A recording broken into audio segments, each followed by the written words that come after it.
আমি রাস্তাতে যাইতেছি, এই মেয়েটা মানে গাড়ি লইয়া অটো লইয়া খাড়াই রয়েছে, অনেক পাবলিকরে বলতেছে, জনগণকে বলতেছে, পাবলিক কিন্তু তার গাড়িতে উঠতেছে। তো আমি দেখিয়া মানে আমি আমার গাড়ির থেকে না আমি উঠলাম গাড়ির মধ্যে, তার গাড়ির মধ্যে উড়ি যাইতেছি। যাওয়ার পরে আমি অনেকক্ষণ যাইতে, যাওয়ার পরে এখন আমার পকেটের থেকে হাত দিয়েছি, হাত দিয়ে একটা টাকার বান্ডিল বার করছি, বার কইরা তারে দিয়েছি।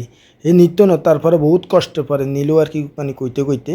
তা আসলে আপনারা মানে যারা রোডে ঘাটে আছেন তাদের মানে সহযোগিতা করেন, সহযোগিতা করেন, তাহলে মানুষ আর জীবনে আর থাকবে না, মানুষ আর কষ্ট করবে না। দেখেন তো, আসলে মানুষের সহযোগিতা করেন, সহযোগিতার হাতটা বাড়াই দিয়ে দেন, তাহলে মানুষের অনেক উপকার হবে। তো আসলে আমি রোডে দিয়ে যাইতেছি, তো যতকাল আমি বেঁচে থাকবো এতকাল মানুষের সহযোগিতা করবো, বাজার করে দিতেছি, মানুষ ঘুমাইতেছে। দেখেন আমি যতদিন বাঁচি থাকবো আপনারা দোয়া করবেন আমায় সহযোগিতা করানোর জন্য। তো আমার চ্যানেলটারে ফলো দিয়ে দিয়ে রাখেন, লাইক করবেন, কমেন্ট করবেন, ফলো দিয়ে।